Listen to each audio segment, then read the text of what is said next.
So if you're willing to do that, go ahead and stand. And Stan, you can do it a second time, that's fine.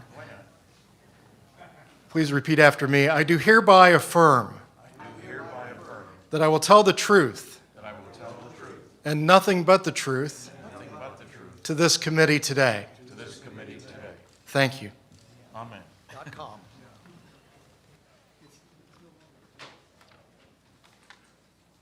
Distinguished Congresswomen and Congressmen, good afternoon.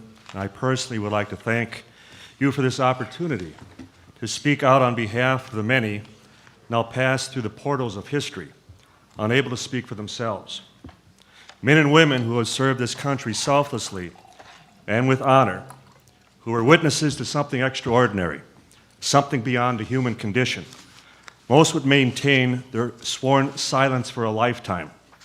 Others would eventually confide to their immediate loved ones or to us the truth of the matter. Moreover, to these who this panel represents today, who so valiantly fought for freedom during World War II, who saved the world from Nazi domination, the fates were not finished with such devotion to their country. Within 2 years of the surrender of Germany and Japan, they would be called on again to lead us into an unprecedented awareness that we may be under another threat, another invader. However, this time, not from any distant nation, but conceivably from across the vast distance of space. Prior to the summer of 1947, visitors from other planets were strictly the fancy of science fiction writers. For lack of outside influence, spaceships were rockets, and spacemen looked like our neighbors down the street, all of which were portrayed in popular TV series such as Flash Gordon and Buck Rogers during that time period. Nevertheless, the summer of 1947 would forever change that perception. Among others, highly skilled and professional people, such as college professors, astronomers, and commercial pilots, were observing flying discs, and military fighters were scrambled on these reported unknown aerial objects. From all accounts, they outperformed and outmaneuvered the best we could throw at the newly arrived phenomenon. Their very words, flying saucers, would forever become part of our vernacular. Many assumed they were of American design. Many believed Soviet. But then something happened in the high desert of New Mexico, which would alter the course of history. Ironically, the first atomic bomb wing, the 509th Bomb Group, was stationed at Roswell in 1947. This was a composite group assigned in the final months of the war, comprised of the best officers, pilots and their crews, doctors, nurses, all in one unit, all with top security clearances, the elite within the United States military. Their mission, to drop one, and if necessary, additional atomic bombs on Japan. 2 years later, they would have another mission, unlike the first. This was an assignment to retrieve something which had dropped out of the sky. In addition, for those involved who knew the truth, the stars would beckon with even greater brightness. On July 8th of 1947, the Roswell Army Airfield announced to the world they had captured a flying saucer on a ranch north of town. This is a matter of historic fact.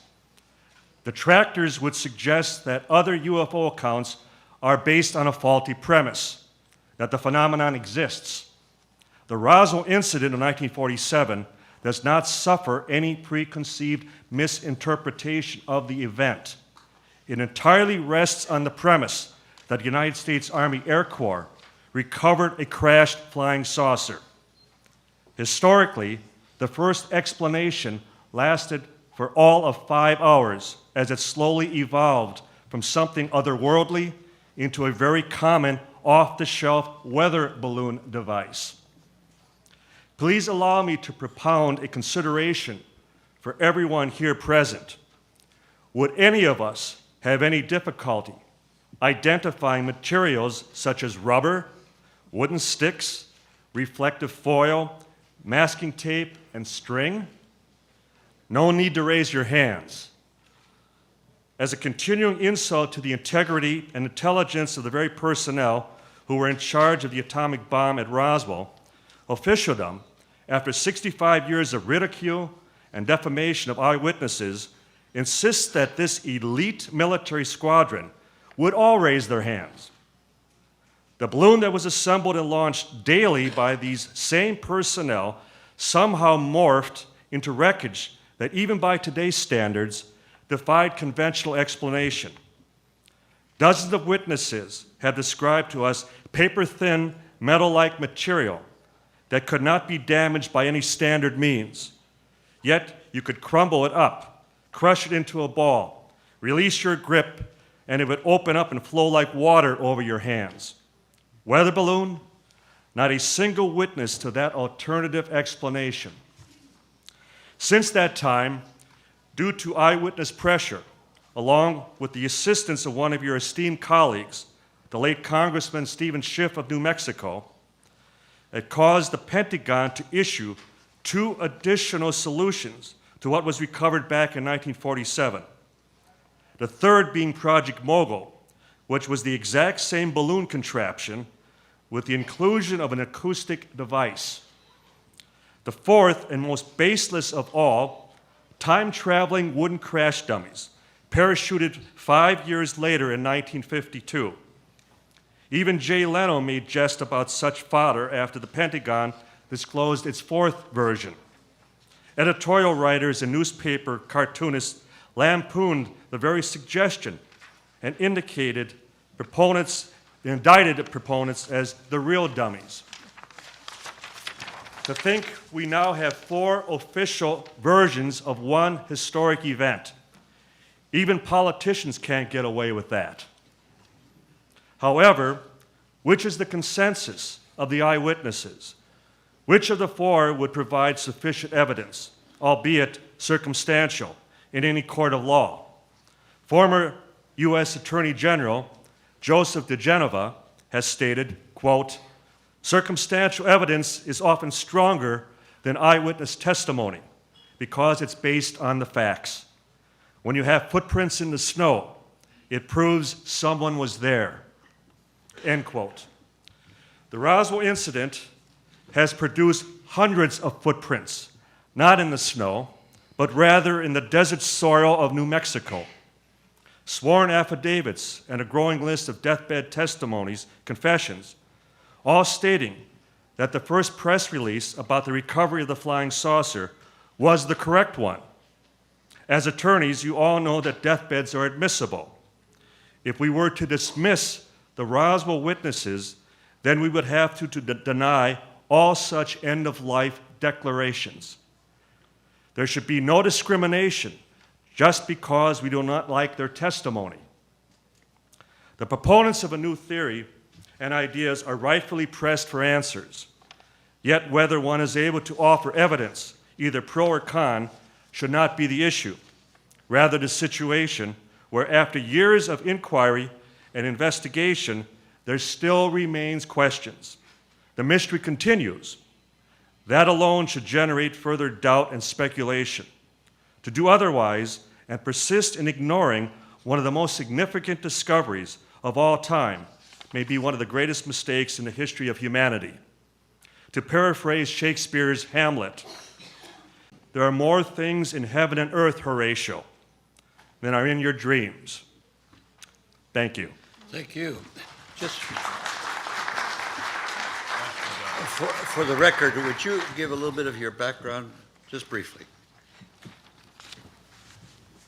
My background, I worked for the U.S. Postal Service for about 25 years, and I graduated cum laude from Concordia University in Wisconsin. I was a special investigator for the late Dr. J. Allen Hynek of the Center for UFO Studies in Chicago. I would become the center's director of special investigations for 10 years. I sat on their board of directors for 10 years. And to date, we have interviewed over 600 witnesses, either directly or indirectly involved, which have provided us with an opportunity to write 4 best-selling books on the Roswell incident. The Roswell movie, which starred Kyle MacLachlan, Martin Sheen, Dwight Yoakam was based on our first book, UFO Crash at Roswell. So it's been quite an adventure. But I need emphasize to the panel that I was a complete skeptic. We thought we would make a single trip down to New Mexico and in a single weekend wrap this up, either coming away convinced that this was nothing more than a weather balloon or something else just as conventional. And upon speaking with first-hand witnesses, describing those very characteristics I mentioned of the material, of the wreckage, we realized that we needed to get back and continue tracking down as many witnesses as quickly as we could. We realized that we were potentially on one of the biggest stories of all time. Thank you for your passion and your commitment to what you've been doing. Well, thank you. Mr. Friedman, you're an old witness here, so you know the rules. I am the oldest witness here. You're not even close to us. Go ahead. You're right. I'd like to show the opticals, the visuals that I supplied, just to go through them quickly, very quickly. Biggest study ever done for the United States Air Force, Project Blue Book Special Report 14, 3,200 sightings, never referred to by the debunkers. The next one, please. Symposium on Unidentified Flying Objects. Those are the hearings of July 29th, 1968. I was the youngest then of the contributors to that. 254 pages, well worth looking at. The next one, please. Dr. J. Allen Hynek's book. He was only the Air Force Project Blue Book consultant for 20 years and chairman of the Department of Astronomy at Northwestern. You'd think when astronomers take whacks at UFOs, they would at least look at Allen's book, but they don't. The next one. There's the University of Colorado study, 965 pages, $539,000 it cost us. The press gave the vision that this proved there was nothing to flying saucers. A more careful look at the report shows that 30% of the 117 cases studied in detail could not be identified. You didn't hear that when the report came out. So let's get those out of the way, and then we'll go on to my prepared testimony here. People have often asked me why I think aliens would want to visit Earth. I have noted many reasons. Graduate students doing their thesis research on a primitive society, mining of dense metals as we have the densest planet in the solar system, etc. But the most important to me is that I consider all civilizations would be concerned about their own survival and security. That means keeping tabs on those primitive societies in the neighborhood that show signs of being able to bother them. By July 1947, it was clear to any aliens in the neighborhood that we have a primitive society whose major activity is tribal warfare, and that soon, less than 100 years, which is nothing on a cosmic time scale, we would be able to visit aliens out there, taking our brand of friendship, everybody else calls it hostility, the facts that demonstrate that our nuclear weapons, powerful rockets, and radar, the beginning of advanced electronics. Isn't it amazing that the only place in the world at that time where you could study all three of these was southeastern New Mexico? Our first nuclear weapon was detonated at Trinity Site, White Sands Missile Range, July 16th, 1945. White Sands is where we were testing captured German V-2 rockets, and some of our own. And that's where we had our best radar to track the rockets. Sometimes they went south instead of north. And of course, as it turns out, there were at least 3 flying saucer crashes in New Mexico. In early July 1947, there was a crash near the small town of Corona, less than 80 miles from the Roswell Army Airfield in nearby Roswell. 100 miles west, there was an unpublicized crash at about the same time in the plains of San Agustin. New book coming out this year about that, not by me. Book by Arthur Campbell. And there was a crash retrieval operation in Aztec, New Mexico, in the Four Corners area, March 1948. New book is available. I was the first to hear about the Corona crash, as discussed in my book, Crash at Corona, with Don Berliner. Simple story. I began lecturing about flying saucers in 1967 while working as a nuclear physicist in industry for little companies such as GE, GM, Westinghouse, etc. In 1978, I was in Baton Rouge, Louisiana, to speak at Louisiana State University. I was at a TV station to do 3 interviews to promote my lecture that evening at LSU. I'd done 2 of the interviews. The third reporter was nowhere to be found. The station manager knew I had other things to do, was giving me coffee, looking at his watch. He was embarrassed, but he wanted to keep me there for that third interview. Out of the blue, he said, "The guy you really ought to talk to is Jesse Marcel. He handled the wreckage of one of those saucers when he was in the military." I practically dropped my teeth. "What do you know about him?" "He lives in Houma." That didn't tell me anything because I didn't know where Houma was. It's a big city in Louisiana. And I did visit there later to speak to Jesse. "We are ham radio buddies," he told me, the station manager. "You should talk to him." Okay, the third reporter, I've heard lots of stories, and you sort of put it in your gray basket. We'll see what we can do. It was a great crowd that night, and the next day I was at the airport early, called information, got a number for Jesse Marcel, and called him. He told me his story. As I found out later, he couldn't deny his involvement as his name was in papers across the country. I didn't know it when I called him. People say, "Why did he talk to you?" Well, he didn't have a choice. He had to talk to somebody because he couldn't lie about it when there was public record. Soon thereafter, I heard about the planes of St. Augustine crash after a lecture in Bemidji, Minnesota. I shared both stories with an old colleague from Pittsburgh, Bill Moore, who lived in Minnesota.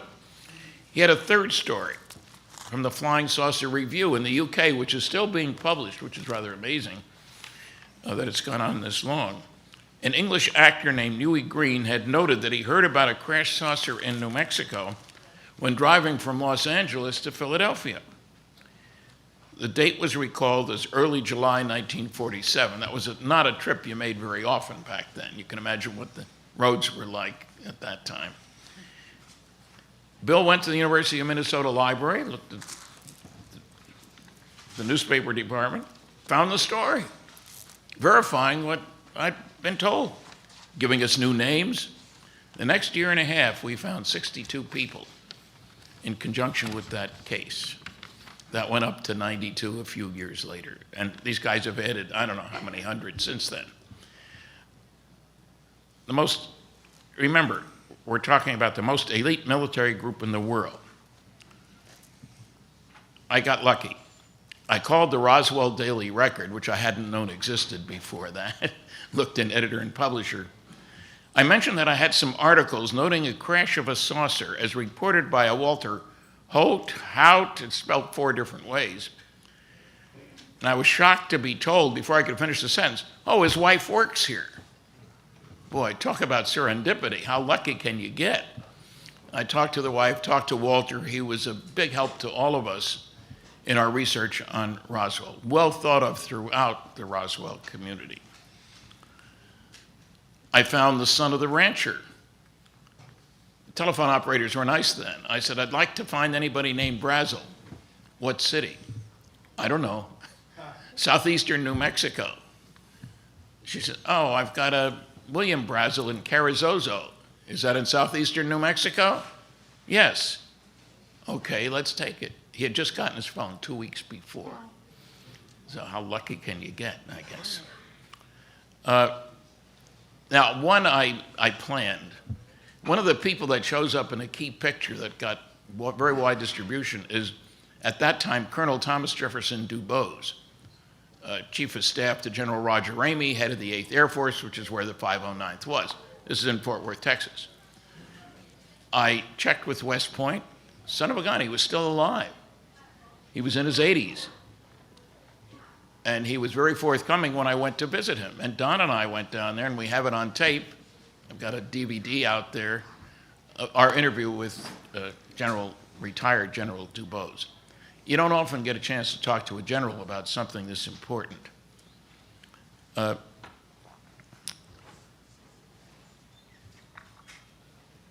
several of us here will be speaking at the Roswell Festival, which is early July. Much of the early Roswell research, I better stress, was done before the internet. It was hard work finding people. You called information, hoped they knew something, and so forth. And you're very lucky that today a key witness is right here, Colonel Jesse A. Marcel Jr., a medical doctor, called back in the Army at age 68 to fight in Iraq, flew over 200 combat hours as a flight surgeon in helicopters. His father was Major Jesse Marcel, and he also handled wreckage in 1947. There are many Roswell debunkers who do their research by proclamation, not investigation. Their motto is, "Don't bother me with the facts, my mind is made up. What the public doesn't know, I won't tell them." We have all found these people. As a physicist, I want facts, not fantasy. So I am most grateful for this opportunity to be here. Thank you very much.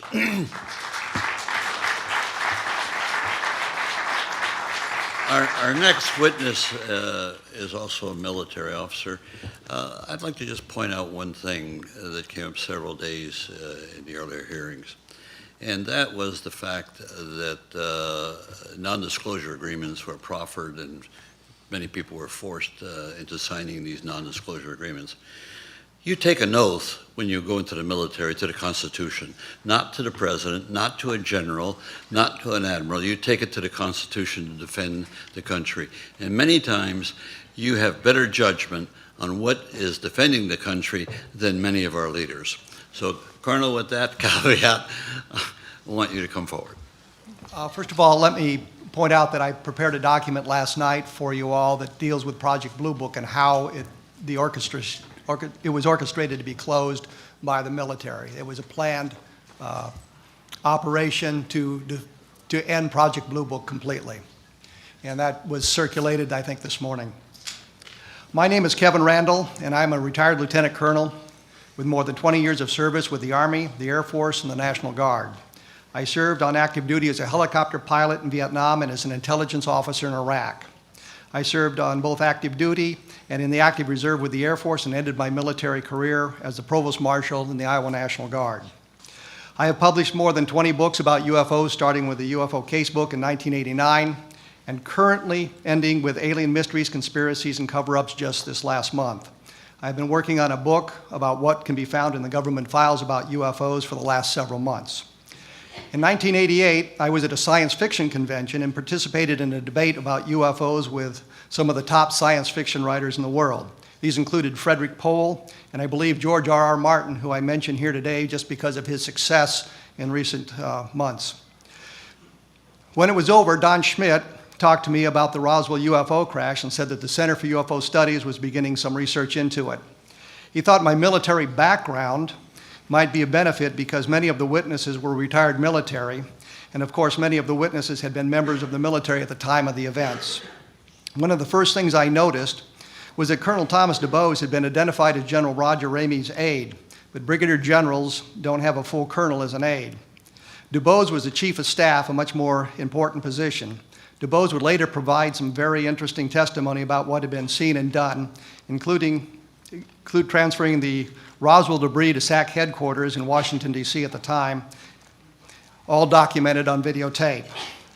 We made our first trip to Roswell in February 1989. We started in Albuquerque and had a meeting with Frank Joyce, but when we arrived, Joyce begged off, saying that he was ill. We met with a group of UFO researchers in Albuquerque, but they turned out to be a group of people more interested in the New Age phenomenon and not exactly UFO researchers. At any rate, they had nothing of interest for us, and they had no insights into the Roswell case. We headed to Roswell and met with Cliff Stone. He knew a great deal about UFOs, but was unable to shed any insights into the Roswell case, other than the crash site was beyond twin windmills. We thought this might be a really good clue until we saw how many windmills there were in New Mexico. Our last interview was with Bill Brazel, son of Mac, who had found the debris. I didn't hold out much hope for this, but when we met with him in Carrizosa, New Mexico, he was able to provide us with some very interesting information. We chatted for a few minutes, and then Brazel said to us, "My dad found this thing, and we were off. Bill told us what had happened to his father, Mac, how he had been held at the base in Roswell for a number of days, how he'd been asked not to talk about it. I suppose you could say he was sworn to secrecy, though there didn't seem to be any threats made to him and no documents signed. Mac didn't even tell his son Bill much about what he had seen. Bill told us that he was out on the ranch in the next couple of years where the object had crashed, or at least touched down briefly, where his dad had found this debris. He would look for some of it. He described for us on audio tape 3 items that he found over the years. A piece of wood-like material that was so tough he couldn't get a sliver on it when he tried to carving on it with his pocket knife, which he said he used to cut barbed wire. He said it was also that it was very lightweight, it was brown, it seemed to be like balsa wood. He found a bit of wire that he said you could shine a light into one end and it would come out the other, which of course is fiber optics. And he had a piece of foil, the famous foil, that could be crushed into a ball and then unfold itself without a sign of a wrinkle or a crease. Bill showed it to his father, who said, "That looks like some of the contraption I found." At this point, we realized that there was more than a misidentified weather balloon, as the Air Force had suggested in 1947. It was clear from the descriptions of the material that Brazel himself had held, which he described for us, was not something that had been manufactured on Earth. We knew that there was a lot more work to be done. I located former Major, later retired Colonel, Edwin Easley, who was a Provost Marshal in the base in 1947. The Provost Marshal is similar to the Chief of Police in a city, but a Provost Marshal also has a number of other duties revolving around security. Easley, because this was an atomic strike force, had a greater responsibility of officers of a similar grade at other military installations. He told me on audio tape several times that he'd been sworn to secrecy. Finally, somewhat exasperated with my questions, he said, "I can't talk about it. I promised the president that I wouldn't." Now, I don't know if he talked to President Truman personally or a representative of the president, which is about the same thing, but whatever the circumstance, he believed he'd promised the president he wouldn't talk about it. Skeptics ask, would the president talk to a major? And I say, an obscure lieutenant colonel talked to the president and the Doolittle raid was born. Easley confirmed that Brazel had been held on the base for several days. He said that Brazel was held in the guest house, which is not exactly jail, but if you have a guard on the door and you're not allowed to leave, it really doesn't matter how comfortable the quarters are, it still qualifies as a jail. I will note that we can prove Brazel was in Roswell after he first reported the find based on the documentation we have. Neighbors tell us he complained to them about being held there. Marion Strickland, one of the neighbors, said on videotape that Brazel had been gone for several days and he was mad about it. So Easley confirmed part of the story for us. Easley was also asked by me if the craft was extraterrestrial. What happened precisely is that I asked him if we were following the right path. He said, "What do you mean?" I said, "We think it was extraterrestrial." And he said, "Well, that's not the wrong path." Every member of Colonel Blanchard's staff, Blanchard being the commanding officer at Roswell at the time, and who later was in line to be Chief of Staff of the Air Force, gave us a variation of that. Major Jesse Marcel Sr., the Air Force intelligence officer at the time, said on videotape, "It seems that it was something that came to Earth, but it was not something made on Earth." Let me say here that the skeptics have attempted to slander the memory of Blanchard by suggesting he was a loose cannon, which explains his handling of the discovery and the press release that he ordered issued. But his ratings, not long after the Roswell crash, by his superior officers, he was rated quite high, and there was nothing mentioned about the Roswell case. A loose cannon is not promoted to general and is not destined to be the Chief of Staff. Major Patrick Saunders, the base adjutant, who wouldn't talk much about the Roswell case when I interviewed him, did leave some documentation for us. He wrote on the flyleaf to the book, UFO Crash at Roswell, "Here's the truth, and I still haven't told anybody anything." And he signed it Pat. This page is called Damage Control, and it tells that files were altered, that they changed personnel records and the code words, and that the bodies and craft were removed from Roswell. In a letter to his daughter, which he kindly sent to me, Saunders talked about how they had successfully hid the paper trail.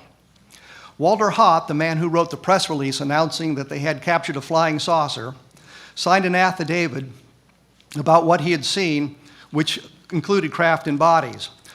Haut said that in his position as PIO, that he often operated as Colonel Blanchard's aide de camp, a colonel not being authorized an aide. There's been some controversy about Haut's statement because for 20 years that I knew him, he had always said that he just wrote the press release. He didn't know anything beyond that. He didn't see anything beyond that. Then in the affidavit signed and released after his death, he said that he had seen the bodies. It was a direct contradiction of what he had claimed. 10 years before that, I interviewed a fellow named Richard Harris. He was a finance officer at the Roswell Army Airfield, and he helped Patrick Saunders bury the expenditure of money. Let me digress here for just a moment. Everything has to be paid for by the military, or in the military, and all expenditures must be accounted for. You can't send an aircraft on a training flight, for example, without naming a funding source for that flight. Of course, you can have a cross-country training flight from Roswell to Wright Field in Dayton, Ohio, a perfectly legitimate expense. And you can always put the wreckage of an alien craft or the bodies on the flight without having to notice it or note it. The flight is paid for out of the training budget, and there is no need to mention the genesis of the mission, which is to take the stuff to Ohio.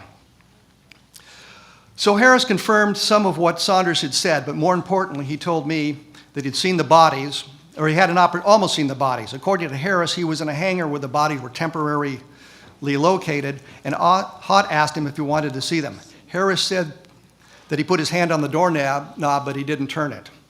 This stunned me. Given the chance, I would have opened the door. But that's today in 1947. Harris said that he didn't want to see that. But it confirms to an extent what Walter Haut said about seeing the bodies. And as I say, Harris told me this 10 years before Walter Haut mentioned anything like that. Now, I have noticed I have just a minute left, and I had some interesting things I wanted to cover. But let me just say this. The Air Force claimed this was Project Mogul. The documentation suggests it was flight number 4, but when we look at the diary created by Dr. Albert Crary, who is the leader of the project, he said flight number 4 had been canceled. There was no flight number 4.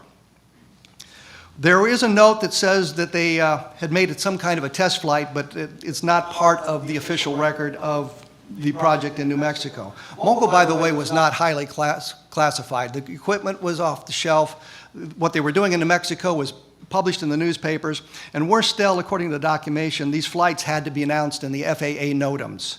These notices to airmen were items that could affect aerial navigation. An array of balloons, some 600 feet long, drifting along at tens of thousands of feet, fit that definition. Moore was aware of that in 1995, wrote that they had not contacted the FAA because they didn't expect this mythical flight number 4 to leave the restricted area.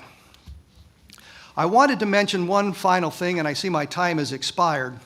But on July 8th, they made the press release. On July 9th, according to the newspapers, the United Press reported, reports of flying saucers whizzing through the sky fell off sharply today as the Army and the Navy began a concentrated campaign to stop the rumors. The question is, what happened to make them stop on July 9th when they had published everything else? I will say this, in 1947, the Air Force said what fell at Roswell was a weather balloon. When they made their investigation in the mid-1990s, they said they lied about this. It wasn't a weather balloon. It was a weather balloon. They just changed the name. It counted a cluster of balloons. It was nothing special about them. They were just weather balloons tethered together in a long train, but it did not answer the question. Why did the service members at Roswell fail to identify it as such? Why could they not identify a weather balloon, no matter what name you apply to it? Thank you very much. Thank you. And thank you for the brevity of your statements thus far. I want to clear up something because we've got 3 Marcells there, and we're talking about your father, who was a major intelligence officer. Is that correct? Yes, sir. Okay, then you're a colonel in the Army that was a medical doctor in addition to that, yeah. And then you've got your son. You would be Marcel number 2. He's Marcel number 3. Okay. Now, and your position at this point, and then we've got Denise, who I presume is your wife. Sister. Okay. So we got the whole family here, and we're going to get testimony from all of you. Appreciate that. And so, Colonel, please proceed. Yes, sir. I'm the son of Major Jesse Marcel, who was the intelligence officer for the 509th Composite Bomb Group based out of Roswell Army Airfield in 1947. The 509th, as you may recall, was the squadron who entered the war with the atomic bombing of Hiroshima and Nagasaki. My dad's credentials obviously were very impressive. In the course of his career, he was not only one of the few officers selected for the 509th, but he also went to radar school and also was a staff member of the Air Force intelligence officer. The radar school was important because in that he would have been very familiar with all kind of weather balloons and radar targets and the paraphernalia associated with this kind of a device, weather balloon or mogul balloon. But a balloon is still a balloon with off-the-shelf material. I myself followed a career in medicine, graduating from the LSU School of Medicine in 1961, and I joined the military shortly after my graduation and internship. My first taste of the military was being stationed on board the USS Renville, which was a troop transport ship destined for Cuba. We spent several weeks sailing around in circles south of Cuba in preparation for the invasion, which fortunately never happened, or else I wouldn't be here. Yeah, really. And I ended my career as an Army colonel in December of 2005 after a 13-month tour in Iraq, where I gained 200 hours of combat flying and things like that, just having fun out there, really. And I did not come home entirely unscathed. However, I got severe PTSD from all the rigmarole, and also I developed a weakness in my legs that they think is related to some sort of toxic contamination that I became exposed to in Iraq. But that's neither here nor there. Actually, my story for the Roswell part began in the wee hours in the morning of July 1947, when I was awakened by my dad, who was returning from an assignment to collect debris of unknown origin from a ranch out of Roswell. This is the Foster Ranch, and this is the debris that Mac Brazel had run across. Apparently, the rancher, by the name of Mac Brazel, notified the local sheriff of Chavez County of the downing of some sort of aircraft on his land. He was not quite sure what the nature of this was. He'd seen weather balloons, go down there before, so he was not sure it was that either, but it was something very different. The sheriff in Chavez County contacted Colonel Blanchard, who was the commander of the Air Force Base in Roswell.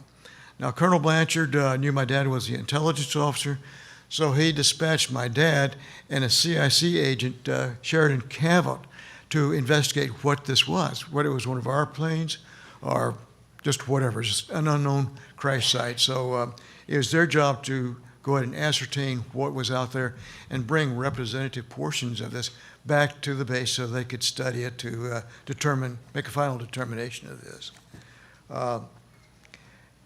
As it turns out, our house happened to be on the way to the base, and this is in the wee hours of the morning. So my dad, knowing that he had seen something very special, wanted my mother and myself to look at this also, because as he said, you'll never see this again. So what he did, he stopped off at the house, awakened my mother and myself, and again, the wee hours in the morning. It was summertime. I've been playing all day with the bicycles and things like that. I was 11 years old at the time, however. And he brought us into the kitchen, and I saw a smattering of this strange debris on the kitchen floor that he had pre-positioned. He said, look at this. I think this is what you call a flying saucer or remains thereof. I was not quite sure what a flying saucer was at that time because I was more interested in bicycling and using my .22 rifle for practice. But at any rate, the first thing he wanted us to do, or me particularly, was to check the debris out, make sure there was no electronic components there, looking for vacuum tubes, resistors, condensers and things like that. But there wasn't any. And he already knew that, but he wanted me to satisfy my own curiosity as is. The debris itself consisted of three components, three types. There was a foil, a very tough metallic foil of some nature that I can't really describe. I have to add that I did not see the bending and unbending of it, but my dad witnessed it. He said it would, if you fold it over, it would unfold and assume its original form. In addition, there was a black plastic debris, like a broken phonograph record. But the strangest thing I saw was, as being passed around right now, was this is a replica of one of the I-beams, or the beams I saw in the wreckage. In that, you'll note there's some symbols written along the inside surface of this, and they're a purplish violet hue, semi-reflective of light. But this is basically what this was. Is this a replica? Or Yes, sir, this is a it's replica. If it was original, I wouldn't have it. Well, you never know. I was- That's why we're asking. That's right. So, but anyway, my dad drove the debris into the base that night. I think it was that night, or maybe early next morning, where he was assigned by Colonel Blanchard to fly the material to General Ramey's office in Fort Worth. This was flown in the belly of a B-29 under armed guard. So my dad I then saw a picture of my dad taken in General Ramey's office, holding what was obviously a radar target. They'd already switched the debris. And the look on his face is quite telling. He says, "You got to be kidding me. This is not what I saw, and this is not what I saw either." But at any rate, that's where the cover-up began, in General Ramey's office. So when my dad got home, he sat my mother and myself down and said in no uncertain terms, "You will never talk about this. This is a non-event." And yes, sir, I was an Army brat, so I was following orders. So I never discussed this with my friends or anybody else until after Stan Friedman interviewed my dad in 1978. Great. So, Thank you very much. yes, sir.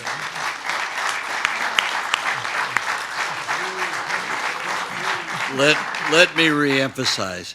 As a military officer, you took an oath to the Constitution, not to General Ramey or to anybody else. It's the Constitution. Yes. Okay? Yes, sir. We move now to your son, Jesse, the third. Third, yep.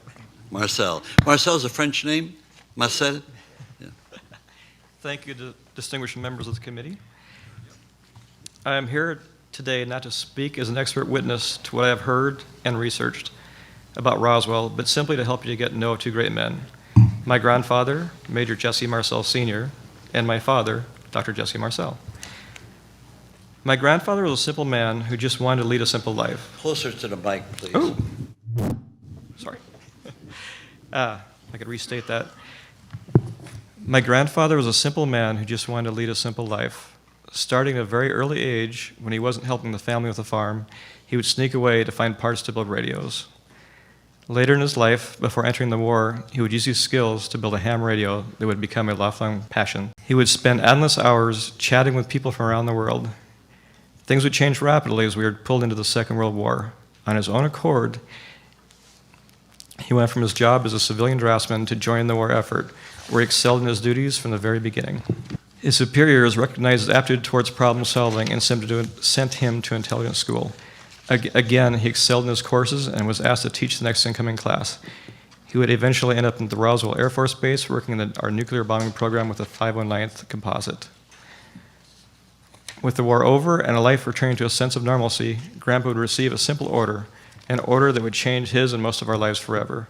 The heavens would open up and send us a visitor that would establish the words alien and flying saucer in the English vernacular, and it was him they sent to investigate. Decades later, my father followed in Grandpa's footsteps as a military man serving the Navy to train to be a medical doctor. Soon after, he would settle down in Clancy, Montana to raise a family and continue in the reserves to become a helicopter pilot. As the only EMT, I remember as a child going with my father on his rounds, not the ones to the hospital, but the ones where he would visit his parents in their homes. He would carry in his little black bag and take care of his patients in the same caring way that he would take care of the rest of us. Back in the office, if a child showed up in ratty shoes to his appointment, a new pair would be waiting for him, on their next visit. I remember very fondly watching him not only build a telescope, but his design and construction of a computer guidance system for the telescope long before there was such a thing, at least on an amateur level. He would spend endless hours wrapping small green glass switches that would eventually become the brain. In the summer, we would all pile into a van, RV, or whatever form of transportation that we'd have available to us and head to home, Louisiana, where my grandparents had lived or had returned to live out the rest of their lives. I remember so clearly driving down the shell-covered road leading up to their house, with the most notable feature being a huge greenhouse that easily equaled the size of their residence that my grandfather lovingly built for his wife, Vio. My grandmother had a green thumb like no other. My father would send her a tomato plant that would barely survive the short Montana summers into immense vegetation that would reach the floor to ceiling. Each morning, my grandfather would lead me to his shop, occupying a space between the house and the garage. He'd reach up into the rafters and pull down fishing poles that had been there for decades. These poles were not made of fiberglass, but of bamboo, very simple but effective in their trade. I recall leaning against a table saw in his workshop, watching him attach the reel with a hand that was missing a digit from some long ago battle with that same table saw. He would add the weights and the bobber from 2 rusty old tackle boxes and finish the session off with showing me how to delicately hook the worm without injuring myself, although this was not always the case. We'd make our way to the back door and out on his lawn that ran up against a bayou. After a couple of casts, we could sit back and talk and enjoy each other's company. My grandfather's other great obsessions were sports.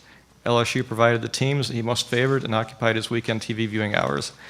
I'll always remember Grandpa as a gentle giant who somehow lived the life of a Southern gentleman who would be at least partially responsible for changing the way people of our world would look into the night skies and think to themselves, maybe, just maybe, somebody was looking back. Today I share these same stories I learned as a child with my own kids. Roswell is a new topic of conversation between the kids and their teachers in the elementary school. The legacy will go on. Thank you. Thank you very much. And now for your sister. Well, first of all, I also want to thank the committee for taking the time to listen to our family's history. My name is Denise Marcel. I am the granddaughter of Major Jesse Marcel Sr. and the daughter of retired Colonel Dr. Marcel Jr. My grandfather was the first military officer at a UFO crash site in Roswell, New Mexico. While there, he collected some of the crash site debris. He was so amazed by the characteristics of the debris, he decided he had to show my father and grandmother. And whatever it was that they had seen, it has had a great impact on our family.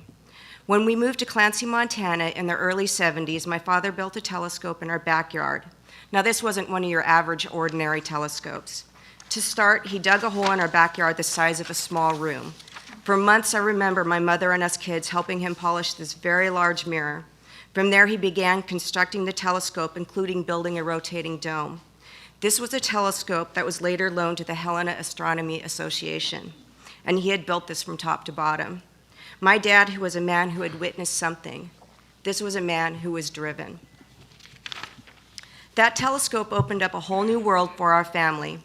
It was around the age of 9 that I first became aware of UFOs, not only because of the telescope, but also because there were times my father and us kids would camp out at night specifically looking for movement in the skies, hoping to catch a glimpse of a UFO. One has to remember, we didn't have the internet then, and UFOs were not discussed like they are today. I do not think that my parents would lead us to believe at such a young age that UFOs existed if my father and grandfather had not witnessed something extraordinary. In January of 1997, I accompanied my father and Kent Jeffries to Washington, D.C. for a hypnosis session that Dr. Neil Hibbler would conduct over the course of 3 days. Dr. Hibbler was one of the world's leading experts who used hypnotic regressions for forensic purposes. I had been very fortunate to be able to participate because I had just been certified as a hypnotherapist. The sessions were successful. While under hypnosis, my father said he couldn't believe how vividly he could see his dad. I saw the emotion in his face and how it touched his heart seeing his father so clearly that day. During the sessions, my father recalls being woken up by my grandfather telling him to come and look at a piece of a flying saucer, a term in which most people, including himself, was not familiar with. When asked about the materials, my father's descriptions did not waver from what he had been describing throughout the years. One of the more interesting facets of the debris descriptions are the symbols or hieroglyphics that my father had seen on the I-beam. While under hypnosis, the facts remain the same. Just like when he was a child, he motioned grabbing the I-beam and holding it above his head to get a better look at the purple reflecting symbols. The military claimed that these symbols were merely Christmas-wrapped tape, but it is very unlikely and does not seem possible that 3 people did not recognize simple holiday decorations on some Scotch tape. Another interesting fact my father recalled was that soon after the incident, his father told the family never to talk about it again, that it was a non-event. Now, why would they have to remain silent about a weather balloon? It doesn't make any sense to me.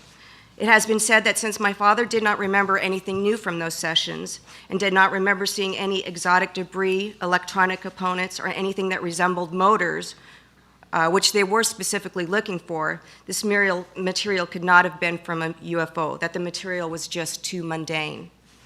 I believe this argument works against itself, because if it had been some radar device, there should have been some very basic electronic components, and it would have been mundane. Therefore, my grandfather would never have brought it home to show his family.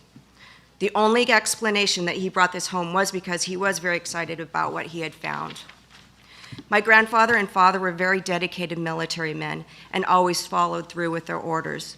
They both remained silent to the public about the incident until my grandfather had been approached by Stanton Friedman nearly 30 years after the event. During interviews, my grandfather was asked about the materials, and he would say, quote, "It was not anything from this earth. That I am quite sure of," end quote. These words would change the course of the Marcel family. The reason he was ordered to go to the site was because he was an intelligence officer familiar with all of the materials used in aircraft and travel. He was very qualified to make an assessment of the crash site debris. And for the record, my grandfather had nothing to gain when he spoke to Stanton Friedman.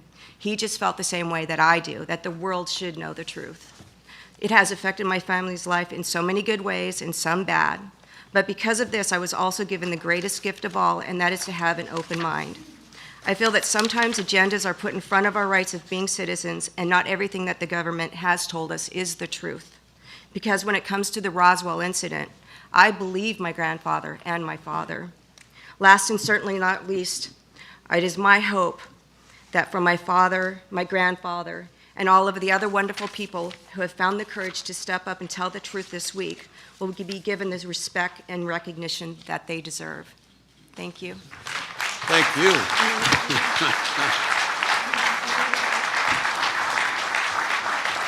I just want to say that the Marcel family has a very close friend. His name is Richard O'Connor. I don't know if you've seen what he's put forward to support you. So he's a friend of yours. I want to now turn to for the members' sake, we have 7 minutes that we can delve into with these people. And I'll first turn to Merrill Cook to start the process. Yes, that's right. I'm getting it. Thank you, Mr. Chair. Donald Schmidt, I'd like to start with you. You said that you went down to New Mexico with an idea of doing something in the fiction area. You weren't really much of a believer. No. But it changed your mind. That was Kevin Randall and myself, correct. And what changed your mind is you said you met with firsthand witnesses. Correct. Now, I'd like to know what year that was. That was February of 1989. Okay, and could you tell me who those firsthand witnesses were that you met with? Dr. Randall had mentioned specifically it was the son of W.W. Mac Brazel, Bill Brazel Jr., and we could also add his wife, Shirley, who were both firsthand witnesses to the material. So you talked to them on that occasion? We had the opportunity at that time and many times thereafter, including other members of the Brazel family. What we could also point out is that Bill Jr., the son of the rancher, was fortunate enough to discover additional remnants from the crash. Months thereafter, especially after heavy rains, pieces would wash to the surface.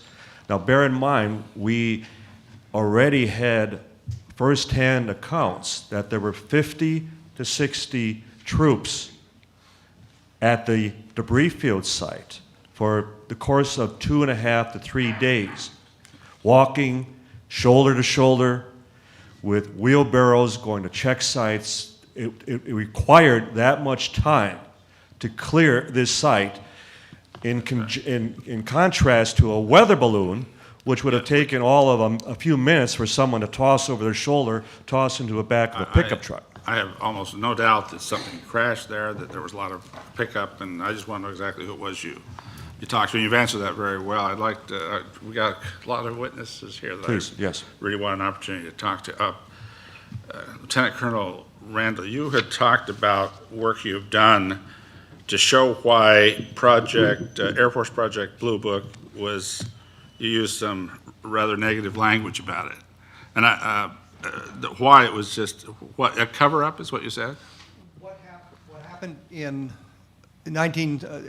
all during the 1960s, there is a series of letters you see in the Project Blue Book files where they're requesting to get Project Blue Book out of ATEC into the Secretary of the Air Force's Office of Information to de-emphasize the importance of Project Blue Book. Okay, okay, now, de-emphasizing the importance of Project Blue Book, that's not exactly the same thing. And that's, you know, when I look at that, I'm not trying to put any words in your mouth, but I got to focus in on a question here, and that's, when the University of Colorado was asked to help them make a decision about Project Blue Book, let's put it that way. And when the University of Colorado wrote a report, I think you're all correct in saying that what the report said wasn't exactly the way it was characterized, even by certainly by the government, and even and by the media as well.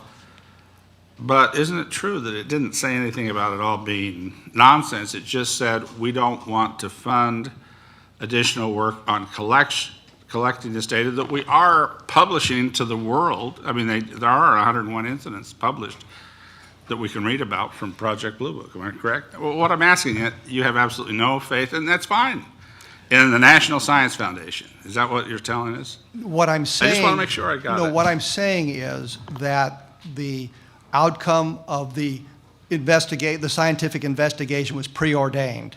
There's a letter from Lieutenant Colonel Hippler to committee members at the Condon Committee at the University of Colorado saying, this is what we want you to find. They haven't investigated a case, they haven't looked at anything, but here's what we want you to find. You have to say something nice about the Air Force investigation. Yeah.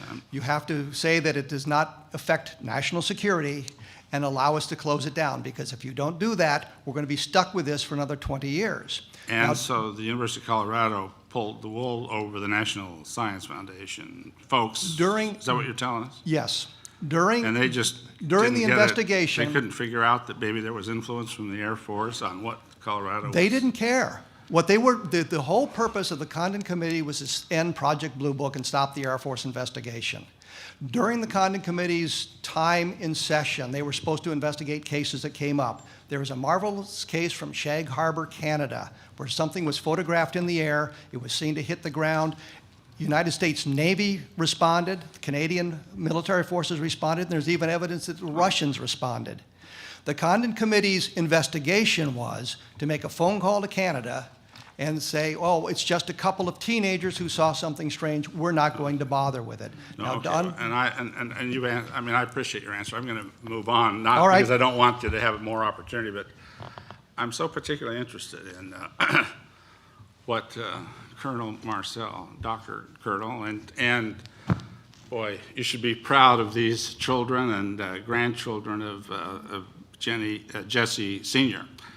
You have done a wonderful job in establishing, you know, just that story about the fishing pole.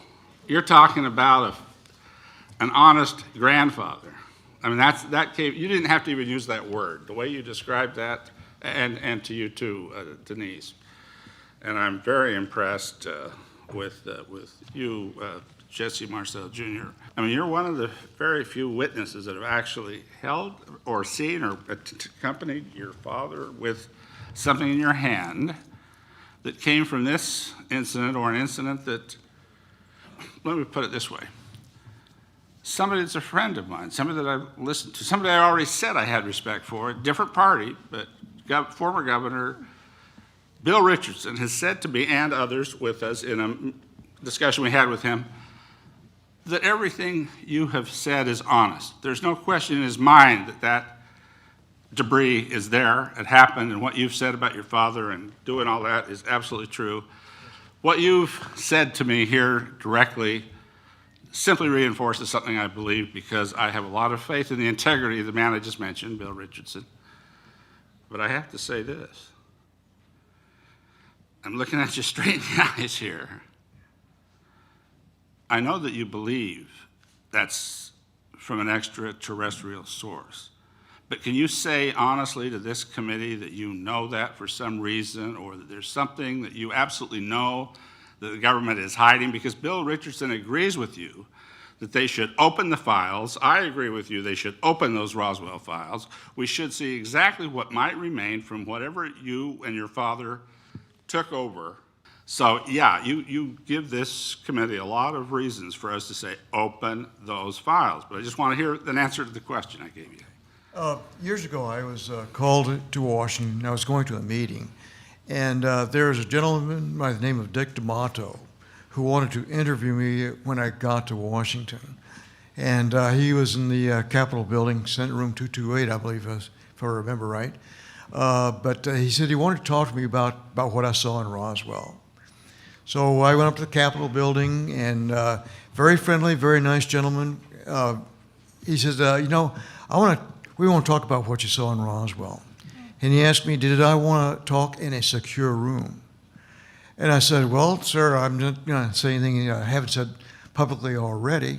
He says, but I might tell you something. And so we'll talk in a secure room. So we went down into the basements, several floors down below in the Capitol building, and there was this beautiful meeting room there with a big table there with the pictures of our founding fathers across the overhead there.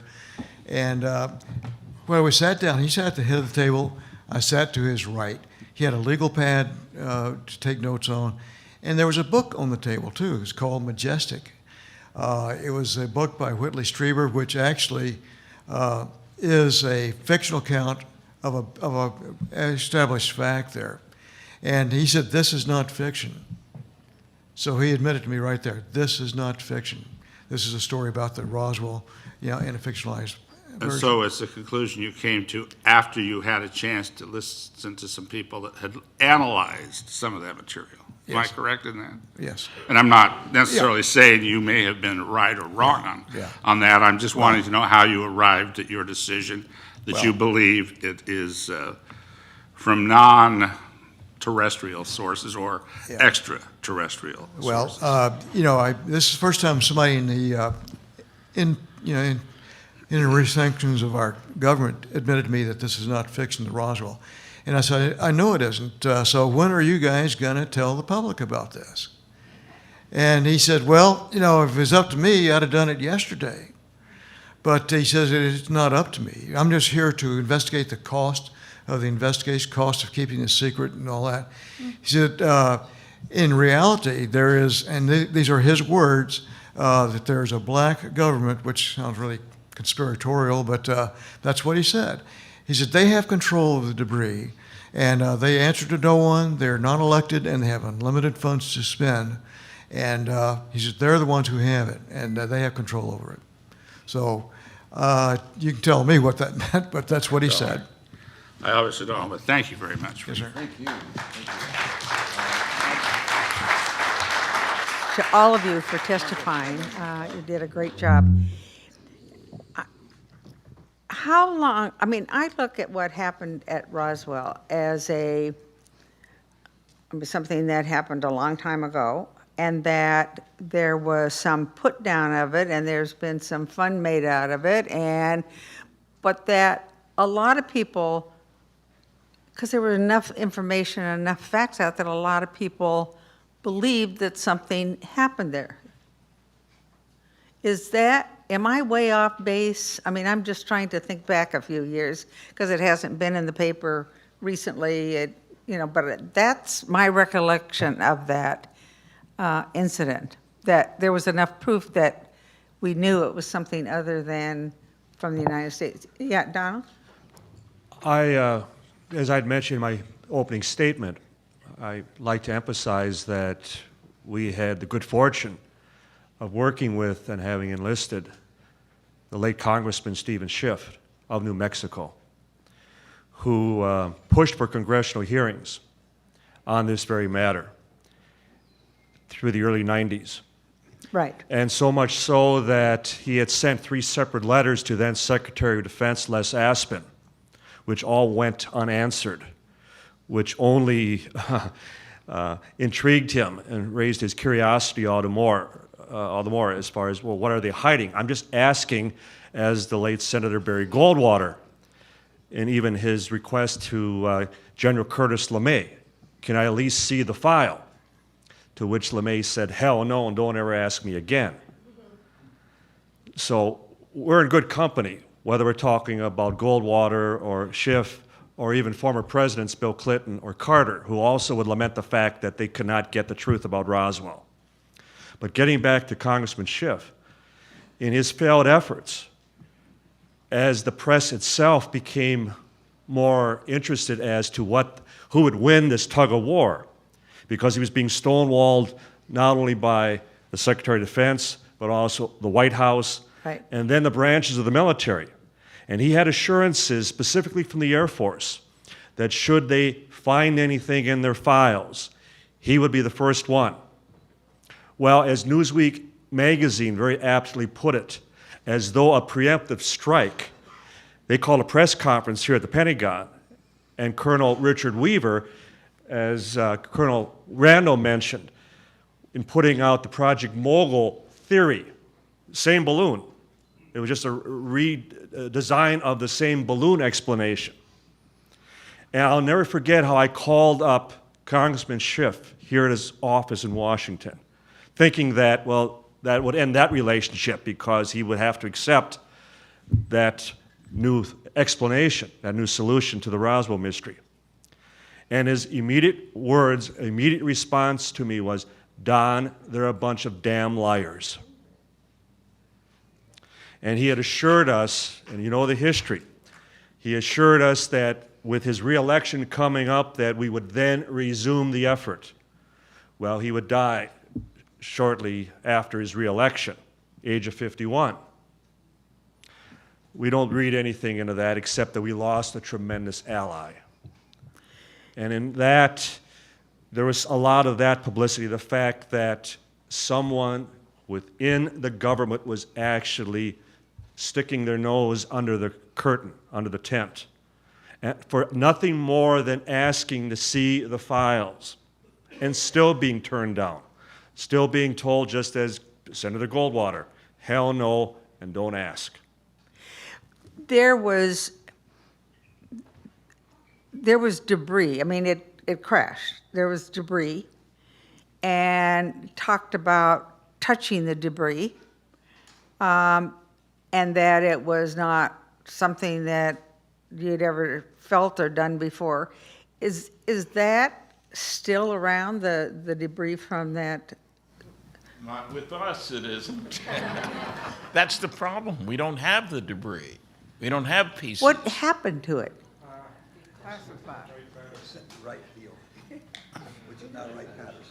Probably got sent to right field, when we know that it got sent. Okay. Where it went from there, whether it went to Area 51 or who knows what, we don't know. The security curtain slammed down very quickly. How That's quickly what afterwards? How many? 5 hours. How many? 5 hours. From the actual announcement of the recovery of the flying disc, it evolved, as I mentioned, within 5 hours into the weather balloon. In fact, as Stanton mentioned, and we have Brigadier General Thomas DeBose, who was even in 2 of the pictures with the substituted weather balloon. He stated that the balloon was a hoax, that part of it. They were ordered, as he described, to get the press off of the general's back, off of General Ramey's back. They were the ones who substituted the balloon for the real material. And when you have a brigadier general going on the record actually stating that the official government explanation is a hoax, you would think it would get the media's attention. Right. And that's also the dilemma that we have had with the very conception of the investigation of the Roswell incident. The fact that, well, why don't the witnesses come forward? Because just as Jesse's father, just imagine at that time he was a lieutenant colonel. He was the head of intelligence of the 509th Bomb Group. Again, I can't use the word enough, the elite within the military, head of intelligence. We might even ask, why would the base commander, Colonel Blanchard, instead of just sending out a couple of grunts, a couple of enlisted men to go check out this funny material, he sends out his 2 head of intelligence, 2 officers, follow the rancher back and investigate this firsthand on a 4th of July weekend, no less. See, these are all the questions that the press refuses to look into, but we haven't. And that dilemma that, as Major Marcel, when he finally stepped forward and said, being familiar with all materials, both familiar and domestic, this was something not made on this earth.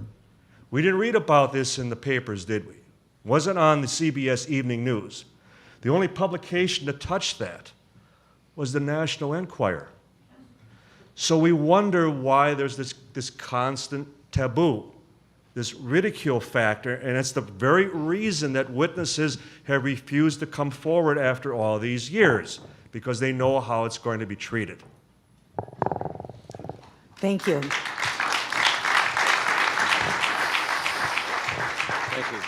I want to ask Colonel Randall, what is the significance of the July 1947 Roswell incident, in that we also had a significant one in July of 1945? Tell me, what is the significance? Well, the events in Roswell in 1947 set up the entire cover-up. At that point, we Cover-up of what? cover-up of the alien visitation. Okay, say that. What we look at is, after the Kenneth Arnold sighting on June 24th, 1947, there was an awful lot of stories in the newspapers about flying saucers. There was all kinds of discussion about what they were. One scientist postulated that if you left a dark movie theater and you walked out into the bright sunlight, you'd see spots in front of your eyes. This is what people were seeing. Didn't explain why the spots were black instead of silver. There were military officers making comments. At one point, one officer said, well, we're not interested in the flying saucers anymore. I don't want to know the editorial.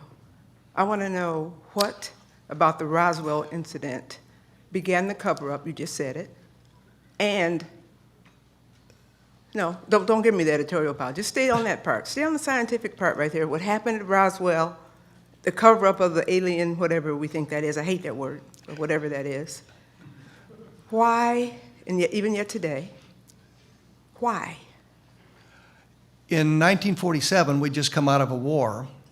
We are worried about our competitors in the world. If we can exploit this find, discover the propulsion system, discover the materials, how they work, we take a huge step ahead of our competitors in the rest of the world. So in 1947, it makes perfect sense. We don't want people talking about this. The Russians aren't going to spy on us if they don't think there's anything there to spy on. So they've eliminated our competitors. Why it persists today, I am somewhat puzzled about, because it would seem that we've become much more sophisticated and we would understand what's going on in the world around us and space around us, and we wouldn't be frightened. Unless we still don't understand. And I think the problem is we haven't decoded the materials. Okay, thank you, sir. That was good. And now you guys who know these people, you don't get to be a major in any of our militaries unless you're a well-respected, highly decorated individual about our nation, our family, and who we are. And that was your father, sir. Congratulations on that. As 11 years old, as you testified today, you witnessed the Roswell incident's crash. I'm saying crash. You might have called it something else. I don't know. Crash is good? Okay. You witnessed particles from the crash, balloon notwithstanding, whatever else they said notwithstanding, actually saw particles of what the craft may or may not have been. Did you not? Yes, ma'am. Decorated father, you're now a colonel, a medical doctor, and the Roswell incident continues to be mysterious to some, factual to many. You had firsthand information, and now your children who have lived with a grandfather and a father they've respected of high decorated ability and consequence and served in our military. Military has a special emphasis in most countries, and certainly in ours. That's why everybody who testified in these 3 days, to me, who's ever military, I have the highest respect for their service and dedication. What would you offer to this committee at this time on this issue, Roswell, that would help me to understand, and the rest of us as well, where we go from here? What you've seen, you've already kind of gave us a sample of it and all of that. What else should we know before we get up from here today? Well, I think what it does, it tells us that we're not alone in the universe. As a matter of fact, there's other civilizations out there, and they're finding Earth-like planets around other star systems every day. And that means that we're probably just beginners on the new kids on the block, so to speak, that they are obviously more advanced than we are in their science and hopefully their cultural abilities too, that they can get here from wherever they come from. So, and it also means that that they survive their nuclear destructive abilities too. I think any civilization that develops into the space travel has gone through a nuclear age, and we're still on the precipice of either surviving or not surviving ours. But it means that they did, and if they can do it, we can also survive our nuclear warlike tendencies. My last final point for me, are you aware through your father, your own experiences, that we chase their aircraft, or we have on occasion, and obviously they have traced ours, and does that exist, and if so, why, and did we find anything, did they catch us, or are we gone, or what? So. Well, I just, I'm like, I just know what I read in the papers. Okay, then that's okay, don't speculate. I'm just an observer of one event there, and I have a lot of theories, but... I bet, I'll talk to you offline on those. Okay. Okay. Thank you very much, I yield back. Thank you. Thank you. Our next is Congresswoman Lynn Woolsey. Thank you. There's just so much, and it's, you Marcells, I mean, don't you all worry that this isn't going to be resolved in your lifetime? I mean, good grief, tick, tick, tick, here we are. I mean, what? Gray hair and I'm 76. some pretty old people, the three of us. But I mean, then your story. Then what happens to your story? I mean, and your story, the truth. But it's so much more meaningful when it comes from you. Well, as a 76-year-old, I'm no spring chicken. But I like to tell my story. I don't embellish it. I tell exactly what I knew about this. And if people want to believe this, that's okay. If they don't want to believe it, that's also okay. That's their opinion. I would certainly like to have the government spill the beans about this while I'm still alive to say, I told you so. But I may not be, but it doesn't matter. Yeah. I've been there and done that, so Yeah. I know what it was. Okay.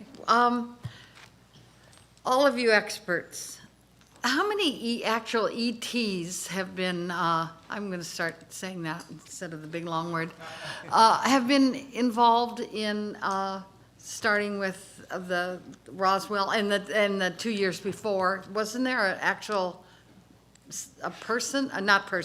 living being, living something as part of that crash?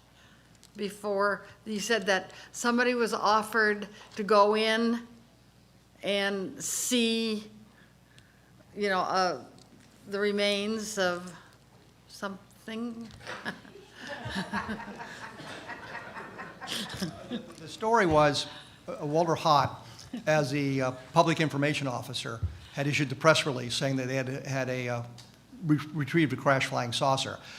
In the years that followed, he just said, all I did was write the press release. Right. Upon his, Don Schmidt and Tom Carey put together, working with Walter Hott and his family, put together an affidavit to be released after he passed away, giving much more information. And he talked about having actually seen the bodies of the aliens and more about that. The important thing was this Richard Harris, who was a financial officer at Roswell in 1947, told me long before Walter admitted to that, that Walter had taken or seen him in a hangar and said, if you want to see something really incredible, it's beyond that door. And Harris didn't want to go in there and see the bodies, but it was the body of the alien craft. The other part of the question is, did one survive the crash? And there has been testimony from a number of witnesses, yes, that one survived the craft and was in captivity. And I hesitate to use that word because it really wasn't in captivity, but it was held for a number of years. And can you think of anything that would be more lonely than that? You're an alien creature on a planet. You have absolutely no possibility of getting home. You're dealing with a bunch of sentient beings that do not understand you, your culture, or your language. And you're stuck on this planet without any hope of rescue. Sounds like a Steven Spielberg movie. Right. But the point is, there is some testimony that suggests that one may have survived for a period of time, and I believe the date of its supposed death was in 1952. Well, since then, okay, there, since then? One of the things beyond firsthand witnesses to the materials, to the wreckage, to the characteristics that even by today's standards defy conventional explanation, have been, and sadly, but also much to the credit again of the witnesses, in maintaining that sacred oath to the Constitution, that so many of them, to their very deathbeds, before they would finally confide to their spouses, to their children, and invariably, they all talk about the little people, the little men. They all describe either having been out at the site and having witnessed the bodies, or they were posted at the hangar, P3, Building 84, at the Roswell Army Airfield, where they were on guard, and they would observe the wooden crates being assembled and the bodies being placed into these boxes before being shipped out. Shipped out to where? Well, we have the documentation, again, and we have the eyewitness testimony, Wright Field in Dayton, Ohio. Okay. We have the late Brigadier General Arthur Exon, who was with Foreign Technology Division, which did the testing, the reverse engineering of captured weaponry and armory from World War II. So it made perfect sense that you had something crash of either foreign or something beyond that design. It would go to foreign technology. And Exxon described, not firsthand, but that he was aware of the fact that when the materials from Roswell arrived, when they came in, it was the first impression, because no one was able to recognize this wreckage, that it most likely was Soviet. But after it was tested, he described that there was a unanimous consensus that the materials had to be from space. So any of that recently? I mean, that was quite a while ago. We've conducted to date 3 archaeological digs at the debris field site, the very site that had this huge debris field that canvassed an area of almost 3/4 of a mile long, hundreds of feet wide. Where is it? This is just outside of Corona, New Mexico. It's about 65 miles northwest of Roswell. This is where the rancher first reported the find and then led the 2 intelligence officers, Major Marcel and the head of counterintelligence, Captain Sheridan Cavett. Okay. Okay, thank you. Thank you very much. Thank you, Congressman. Congresswoman. Did your father, Colonel, mention seeing bodies?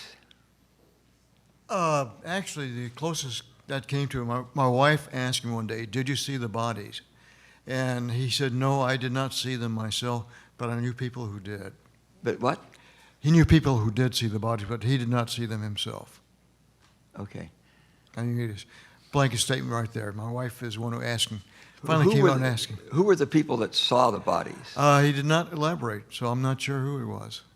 But to answer the question, no, he did not see the bodies. Okay. I'm trying to understand the sequence of events, what happened here. You mentioned, Mr. Schmidt, that they sent 2 officers there when ordinarily they would have sent some lower level people to investigate. What was unusual when they simply got the word from the rancher that something had crashed? Why would they think that was unusual enough to send officers? That is the question. Yeah, what is it? And again, especially on a 4th of July weekend, Yeah. that it would have been brought to the attention. Now, keep in mind, the rancher did not go to the military. He reported this to the sheriff, Sheriff George Wilcox of Chavez County, headquartered in Roswell. And it was only due to the fact that there was a reporter by the name of Frank Joyce from radio station KGFL who suggested this sounds like a military matter. You should report this to the 509th. And they, in turn, the sheriff contacts the base. He personally speaks to Major Marcel, who's at the PX having a sandwich. And it's important enough, again, 4th of July weekend, that he alerts the very base commander, Colonel William Blanchard. And after examining the material, if it was nothing more mundane than a weather balloon or even an aircraft, a rocket, an errant rocket. We were testing German V-2 rockets over at White Sands at that time. It was still unusual enough that he would dispatch the 2 head of intelligence. And we believe the reason he also sent the head of counterintelligence, plain clothes, Captain Sheridan Cabot, was in the event it was something foreign, that he would be the most capable of identifying it if it was something foreign. Did the rancher go to the site before the military? Yes. Okay. He was the one who first discovered But the we debris don't field. know specifically what the rancher reported. He must have reported something somewhat unusual for them to send 2 officers rather than 2 enlisted men on a... He brought some of the wreckage with him. Yes. Okay, okay. He drove into the sheriff's office. Okay. The sheriff calls the base. Major Marcel goes and checks it out, and as he told me, there wasn't anything conventional there. But the rancher also stressed that there's a huge amount of this stuff out at the ranch. Yeah. 3/4 of a mile, a few hundred yards wide, that's a lot of stuff. And what he was worried about was that his sheep wouldn't cross the debris field. This is desert country out there. They need to go where the water is. They also don't want sheep eating anything like pieces of foil. It is a concern. So that was his concern. Also, and we haven't mentioned it, there was an article in the local paper that rewards were being offered for pieces of one of these saucers people were seeing all over the place. And when the rancher went to Corona and talked to his buddies there at Corona, that's where they did shopping and stuff like that. This is out in the middle of nowhere. They told him about the reward. You had to go try to collect the reward. And we have stories, and I don't know how we can confirm them, that the rancher suddenly wound up with some money after all this. He certainly was entitled to the reward, and the military said, no way, Jose. Was he also sworn to secrecy? Do we know that? The rancher. 2 years later, when his son, Bill Jr., had recovered enough pieces to fill up a cigar box, and his wife, Shirley, even described how he'd come home for dinner after working the ranch, and he kept this one piece in his leather chaps, and she would describe how he would take this piece out, and she'd watch as he'd try to whittle on it and poke through it, and then he would crumble it up, crease it, fold it, and every time he'd lay it down, it would just smooth right out. 2 years later, there's a knock on his door, and there was a military captain and 3 non-commissioned officers. We know what you have, and you will give it to us. So he turned over the box of material. This was 2 years after the incident. They mentioned to him, according to Bill Jr., that just as your father swore that he would not say another word about this, and should he ever discover any more material, he would contact us immediately. We're asking the same of you. We should mention one other thing here that I think gives an idea of the scope of the concern by the military here.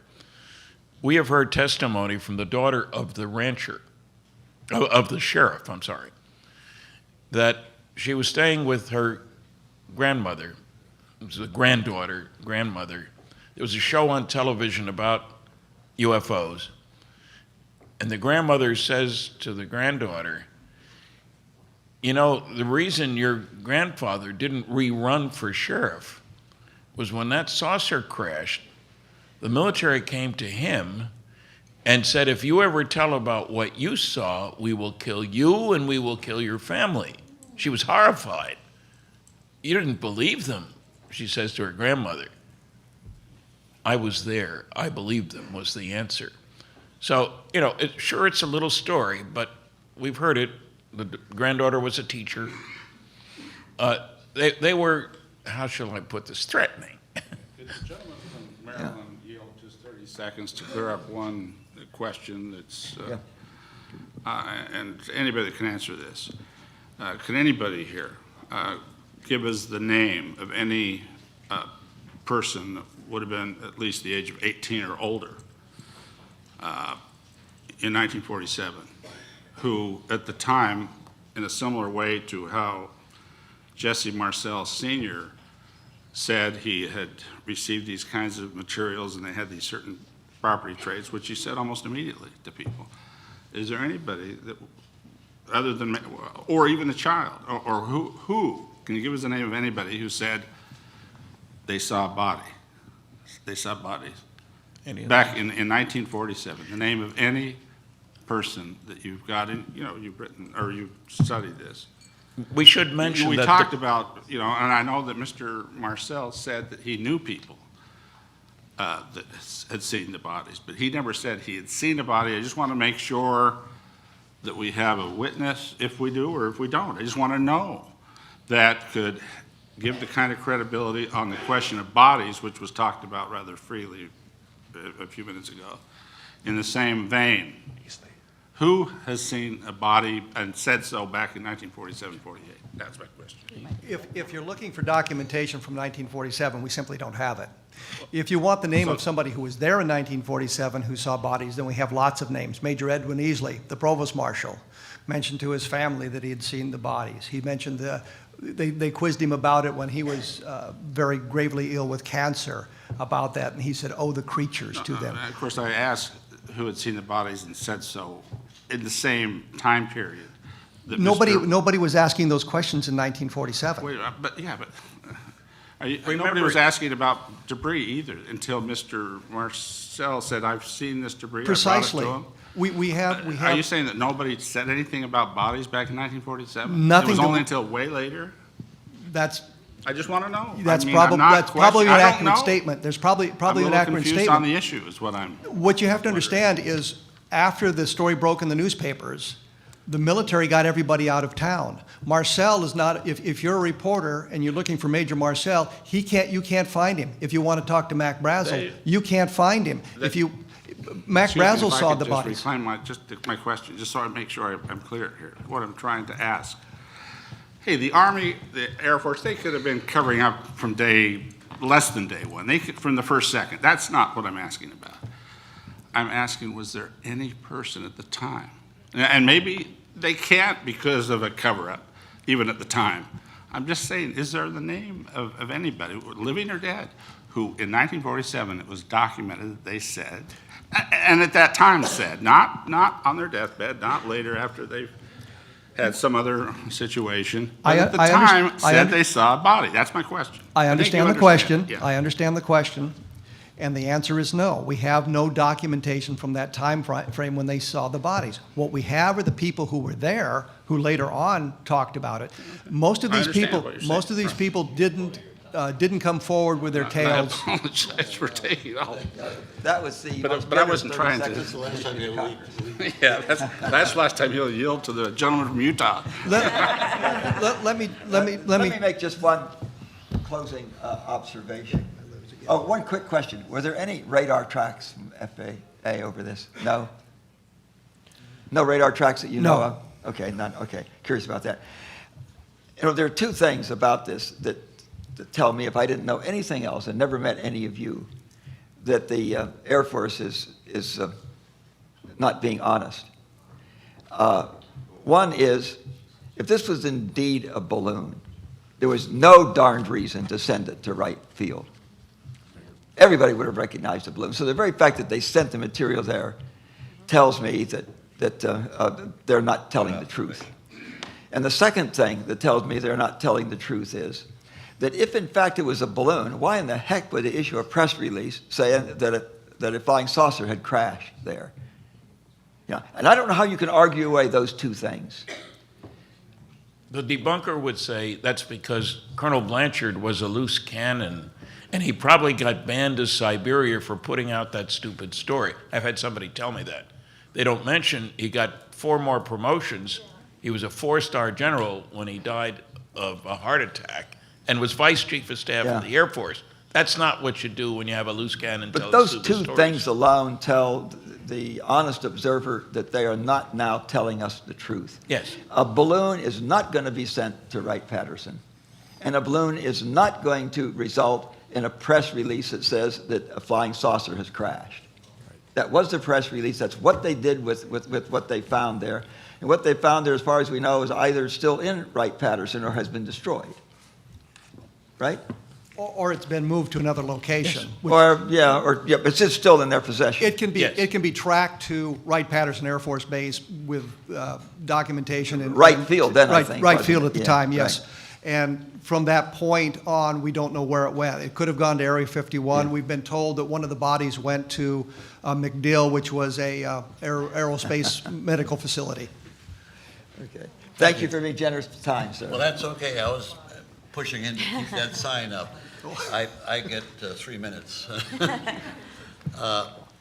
First off, having been a CIC officer, we had a set format report system. Was there any documentation within the CIC about the report of going to the crash site? Briefly. Well, what was especially interesting to us was after Major Marcel was sent directly, and as Kevin had mentioned, how they took all the key players immediately out of the picture, that anybody who had information on this was immediately either sent away or went on leave, or in the case of Colonel Blanchard, he set up an operation at the crash site. They were unavailable to the press, and yet there was still a lot of rumor throughout the area. In fact, in talking to surviving people throughout the Roswell area, there was a lot of talk about the bodies, a lot of rumor about bodies recovered, a lot of talk about the little men recovered north of town. As far as the counterintelligence officer, when Major Marcel was sent for the balloon press conference in Fort Worth with General Ramey, he was kept overnight. And then when he returned late afternoon the next day, July 9th, on the very flight that we're convinced transported a crate of material which was hidden in bomb pit number 1. And it wasn't an atomic bomb. We have firsthand testimony to that. In fact, we even have a copy of the manifest. It was an unscheduled flight that went out at 4 p.m. on Wednesday, July 9th. Well, Marcel, the next morning of July 10th, he immediately confronted Cavett. He wanted to see the report. He wanted to know what had transpired in his absence while he had been kept over at Fort Worth. What did Cavett say? And Cavett kept responding. And this was also in the presence of counterintelligence non-commissioned officer Louis Rickett, who we also interviewed quite extensively.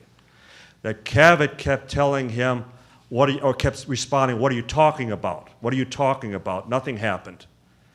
And Marcel finally reminded him, "I outrank you," to which Cavett responded, "It's out of my hands. Take it up with Washington. They're now calling the shots." Thank you very much. I want to ask questions of an 11-year-old boy. Yes, sir. This is not a hypnotic situation. Put your mind back as an 11-year-old. You're in the living room. Did your dad come back from the site in a pickup truck, in a sedan, do you recall? We had a 1942 Buick convertible. Special. Okay, so he didn't have a military vehicle. He did He not. took his own vehicle to go to the site. That's correct. Okay. When he came back in his vehicle, was Captain Kravitz with him, or was your dad alone? He was alone. He was No. alone. He took some, you weren't there at the vehicle, or you were in the living room. He took some material out of the vehicle and brought it into the living room, correct? Actually, the kitchen. In the kitchen, okay? Now, how big was it? A little bit? Big? You got a kitchen table now. What did you see on the kitchen table? 11-year-old boy. This was distributed on the floor of the kitchen, which was about 7 by 5 or 8 by 10 area. And he had pre-positioned the material on the kitchen floor before he got us up. So when we got up and walked into the kitchen, the debris was already pre-positioned on the floor of the kitchen, which was about maybe 30 square feet worth, just a couple large. So you weren't quadrants. there when he brought it in. He set it all up and then called you and your That's mother correct, yeah. to come in. Let's take a look at this. Exactly, he pre-positioned it. Okay, pre-positioning, he was trying to form somewhat of a design if you're Well, pre-positioning. I think he was trying to put it together, but there's so much of it, he couldn't do that. There wasn't enough. Yes. And was a beam like this, which you're circulating, is this one of the things you saw there on the floor? Yeah, there are several beams like that, and like I said, there was also some black plastic debris, like a broken phonograph record at that time, but it wasn't that. It wasn't vinyl. So, but the debris primarily was the beams, the foil, and the black plastic debris. I did not, again, see any electronics. As your father is talking to you and your mother, did he mention any fact that, boy, we saw this debris and look at it, but we also saw some bodies? Did he say anything like that? No, sir. So he did not want to horrify you as a child or your mother that he saw something worse than that. So do you have any conclusion from the conversation as an 11-year-old that maybe your dad was not telling you everything that he saw? The bodies were at another location. It wasn't all in one place. The So they debris was spread out. over here. The crew compartment, call it what you want, was someplace else. Very good. That's a good addition, but I want to stay with the 11-year-old boy. Yes. Well, the question was, I'm sorry. Well, just, Well, did you have any inkling as an 11-year-old that your father was withholding horrific information from you as he's displaying the physical findings? he kind of kept things close to his chest, so I'm not sure what the internal thoughts were on this, but he was very adamant that we were not to talk about it. That we were going to what? That we were not to talk about this. But he kept things close to his chest. He had a job on the base, and I really never knew what he did because he was intelligent. He didn't really confide with the family what his job was or what he did, things like that. Which would be the normal task of a father who's in intelligence. Yes. Is there anything else you can share with us of your impressions and knowledge of an 11-year-old boy? Well, yeah, it was a very earth awakening experience, or space awakening experience for me. It did make this did make me very interested in astronomy and cosmology, because I realized that whatever was on the kitchen floor didn't come from here, but came from out there.